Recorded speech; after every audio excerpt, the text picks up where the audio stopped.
Welcome back. Along with the January 6th committee and the Michigan governor's race, the other big story this week was about gun control.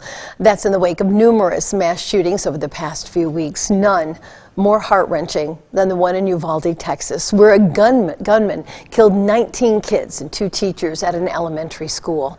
One of the kids who survived told Congress this week how she did it. He shot my friend that was next to me, and I thought he was going to come back to the room, so I grabbed the blood and put it all over me. And emotional moments from actor and Uvalde native Matthew McConaughey, who met with President Joe Biden at the White House and then talked for about 20 minutes about the families that he met, including the parents of 9-year-old Maite Rodriguez. Maite wore green high-top Converse with a heart she had hand-drawn on the right toe because they represented her love of nature. Camilla's got these shoes. Can you show these shoes, please? Wore these every day. Green Converse with a heart on the right toe.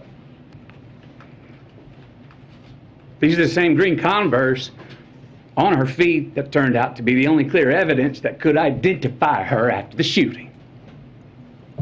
How about that? As it turns out, Congress did take action this week. The House passed a bunch of measures, including one offered by Michigan Congresswoman Elissa Slotkin. Her proposal, which she introduced in the wake of the school shooting in Oxford, would require gun owners to store their weapons safely so kids cannot get access to them. She talked about her proposal with our own Lauren Thompson. The bill that I introduced came directly from the specific instance that happened in Oxford, right? We had a family who, knew that their son was having mental health challenges, bought him a gun, left it open and available for him. He grabbed it from home, took it to school, and ended up killing 4 of his peers. And our Oakland County prosecutor is really breaking ground and trying to go after the parents, but there's no law on the books. There's nothing that says that parents can be held criminally liable if their child takes a weapon that was unsecured and uses it in a crime. So we wanted to try and undergird that a little bit with some law and just say, look, you just got to take reasonable, efforts to secure that weapon. Most people in Michigan are responsible gun owners.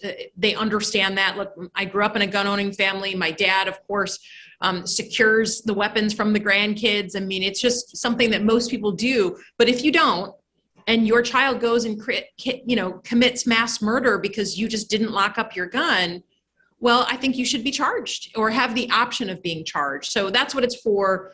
Similar version actually failed in the Michigan Senate about 10 days ago. It's a party line vote. I was very sad to see that.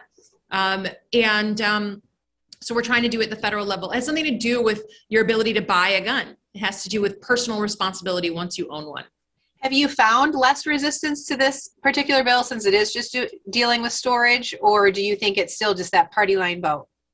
I hope that it's not. Certainly, the constituents in mid-Michigan that I represent are not shy when they don't agree with me. And we just haven't gotten a ton of pushback, right? Because it's not about who gets to buy a gun. It's about how you handle it once you own it and how you protect children.